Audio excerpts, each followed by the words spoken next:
সরস্বতী পুজোর নিয়ম আছে আমাদের বাড়িতে জোড়া ইলিশ খাওয়া। তাই আমাদের দুটো ইলিশ কিনে এনেছিল ওর বাবা। আর এই যে দেখো ইলিশ দুটো আমি এখন কেটে নেব। কেটে আমি কিভাবে কি রান্না করি তোমরা একটু মন দিয়ে দেখো। তো বন্ধুরা, আমার রান্নাঘরের পাশেই মানকচুর গাছ লাগিয়েছিলাম, তো একটা পাতা কেটে নিই। আর এখন এই পাতার উপরে আমি এই মাছ দুটো কেটে নেব। অনেক সময় বাজার থেকে মাছ কেটে নিয়ে আসা যায়, কিন্তু আমি ইলিশ মাছ কাটতে দিই না। তার কারণ আমার শাশুড়ি মার কাছ থেকে শিখেছিলাম, ইলিশ মাছ পিস করার পরে ধুলে নাকি মাছের টেস্ট কমে যায়, কারণ মাছে তো তেল থাকে, ওই তেলটা ধুয়ে যায়। তাই জন্য আমি মাছটারে দেখো আঁচড়ে মাথাটা কেটে তারপরে আমি ওই মাছটা ধুইয়ে পরে পিস করি।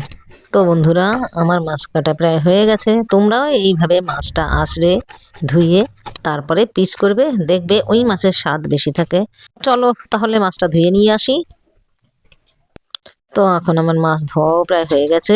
বন্ধুরা, আমি এখন রান্না করতে চলে এসেছি। আর রান্নার জন্য দেখো এখানে আছে জিরে, হলুদ, লবণ আর কাঁচা লঙ্কা। আর এখানে আছে কাচ্চি ঘানি সর্ষের তেল। এ কটা উপকরণই আমার লাগবে রান্নার জন্য। তো বন্ধুরা, আমি মাছটা ধুয়ে এনে এই যে দেখো আমি পিসটা করে নিচ্ছি। এখন মাছের পিসগুলো করে তারপরে রান্না করব। দেখতেই পাচ্ছ বন্ধুরা, দেখো কত পরিষ্কার পিসগুলো হয়েছে, কোনো রক্তপক্ত মেখে আছে নাকি বলো? কিছুই তো নেই।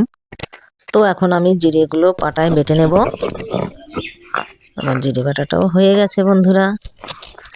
আর এখন ওই কাঁচা লঙ্কাটাও বেটে নেব। আমি পাটায় বাটা মশলাটাই বেশি ব্যবহার করি, তবে যে যাই বলুক না কেন বাটা মশলা স্বাদই কিন্তু আলাদা, তাও পাটায় বাটা। তো চলো এখন রান্না শুরু করে দিই। প্রথমে মাছে লবণ হলুদ মেখে তারপরে একটু কাঁচা সর্ষের তেল দিয়েও মাখাতে হবে। তো আমি কাঁচা সর্ষের তেল দিয়েও মেখে নিলাম। তারপর ওই বাটা মশলাগুলো দিয়ে দেবো। ওর মধ্যে আছে শুধু জিরে বাটা আর কাঁচা লঙ্কা বাটা। ওই সব কিছু মাখানোর মধ্যেই জলটা দিয়ে গুলে নিলাম। এখন আমার কড়াইটা গরম হয়ে গেছে। সামান্য সর্ষের তেলের মধ্যে অল্প দুটো জিরে ফোড়ন দিয়ে ওইগুলো ঢেলে দিলাম।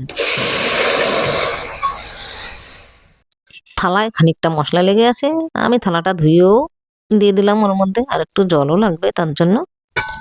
এই রান্নাটা ঢাকা দিয়ে দিয়ে করতে হবে। দেখো কত সুন্দর আমার রান্নাটা হয়েছে। আমি 4টে কাঁচা লঙ্কা চিরেও ওর মধ্যে দিয়ে দিয়েছি।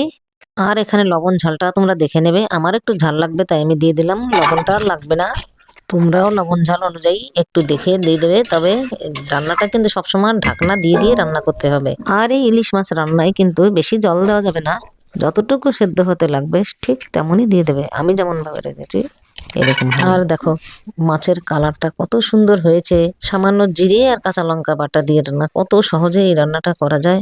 আর খেতে এত টেস্টি। দেখো সবাইকে দিয়ে আমি এখন নিজে খেতে বসছি।